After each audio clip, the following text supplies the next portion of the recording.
आज हम बात करेंगे योगिनी एकादशी 2026 में कब है। ये बहुत कन्फ्यूज़न है कि 10 जून को है या 11 जून को है। तो यह एकादशी 11 जून को मनाया जाएगा। यह एकादशी भगवान श्री हरि विष्णु को समर्पित है और हिंदू धर्म में इसका अत्यंत महत्वपूर्ण स्थान माना जाता है। बहुत लोग 10 तारीख को भी मनाएंगे और 11 तारीख को भी मनाया जाएगा। ज़्यादातर लोग 11 तारीख को ही मनाएंगे क्योंकि उस दिन वो दिन भर एकादशी है।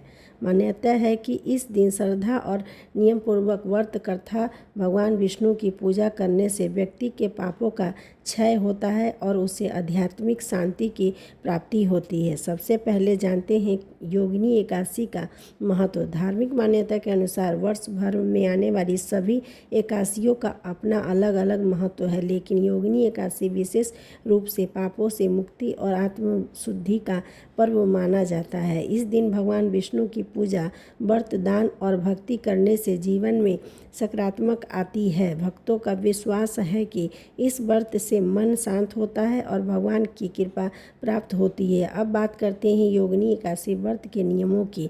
व्रत करने वाले व्यक्ति को प्रातः ब्रह्म मुहूर्त में उठकर स्नान करना चाहिए और स्वच्छ वस्त्र धारण करने चाहिए। इसके बाद घर के पूजा स्थल में भगवान विष्णु और माता लक्ष्मी की विधिपूर्वक पूजा करें। भगवान को पीले पुष्प, तुलसी दल, फल और प्रसाद अर्पित करें। ओम नमो भगवते वासुदेवाय मंत्र का यथासंभव जाप करें। इस दिन सात्विक जीवन अपनाना चाहिए। झूठ बोलने, क्रोध करने, किसी की निंदा करने और किसी की अपमान करने से बचना चाहिए। यदि स्वास्थ्य अनुमति दे तो श्रद्धानुसार उपवास रखें। जिनके लिए निर्जला या पूर्ण उपवास संभव न हो वो फलाहार या अपने स्वास्थ्य के अनुसार व्रत कर सकते हैं। शाम को भगवान विष्णु की आरती करें और अगले दिन द्वादशी तिथि में विधि पूर्वक व्रत का पारण करें। अब जानते हैं योगिनी एकादशी के लाभ क्या होते हैं। यह व्रत करने से बहुत ही लाभ प्राप्त होता है। बहुत ही अच्छा ये एकादशी है। धार्मिक मान्यता के अनुसार इस व्रत को श्रद्धा से करने पर भगवान विष्णु की कृपा प्राप्त होती है। जीवन में सुख, शांति और समृद्धि का आशीर्वाद मिलता है। मन में भक्ति बढ़ती है और अच्छे कर्म करने की प्रेरणा मिलती है। दान पुण्य करने से समाज में सेवा और करुणा की भावना भी मजबूत होती है। इन लाभों को धार्मिक मान्यताओं के रूप में देखा जाता है। अब सुनते हैं एकादशी व्रत की पौराणिक कथा। प्राचीन समय में अलकापुरी नामक नगरी पर धन के देवता कुबेर का राज्य था। उनके पास हमेशा हेम नाम का एक माली था। उसका कार्य प्रतिदिन मानसरोवर से सुंदर पुष्प लाकर भगवान शिव की पूजा के लिए प्रस्तुत करना था।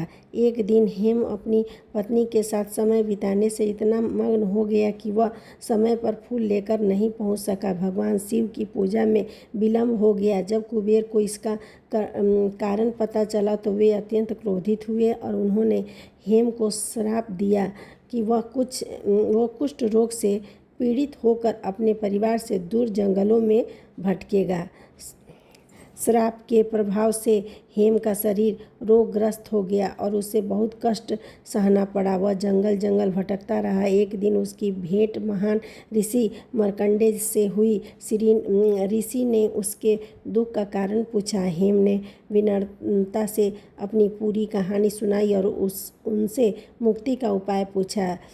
ऋषि मार्कंडेय ने कहा कि यदि वह श्रद्धा और नियम पूर्वक योगिनी एकादशी का व्रत करे और भगवान विष्णु की आराधना करे तो उसे श्राप से मुक्ति मिल सकती है। हेम ने पूरे विश्वास और शक्ति के साथ योगिनी एकादशी का व्रत किया। उसने भगवान विष्णु की पूजा की, मंत्र जाप किया और पूरी श्रद्धा से उपवास रखा। व्रत के प्रभाव से उसका श्राप समाप्त हो गया, उसका रोग दूर हो गया और वह पुनः अपने पूर्व स्वरूप में आ गया। इसके बाद वह अपने परिवार और अपने कर्तव्यों के पास लौट सका। यह कथा हमें सिखाती है कि अपने कर्तव्य का पालन करना, भगवान के प्रति श्रद्धा रखना और गलती होने पर सच्चे मन से पश्चाताप करना अत्यंत महत्वपूर्ण है। धार्मिक मान्यता के अनुसार सच्ची भक्ति और सद्कर्म व्यक्ति के जीवन में सकारात्मक परिवर्तन ला सकते हैं। यदि आपको यह जानकारी पसंद आई हो तो वीडियो को लाइक ज़रूर करें। जय हरि विष्णु।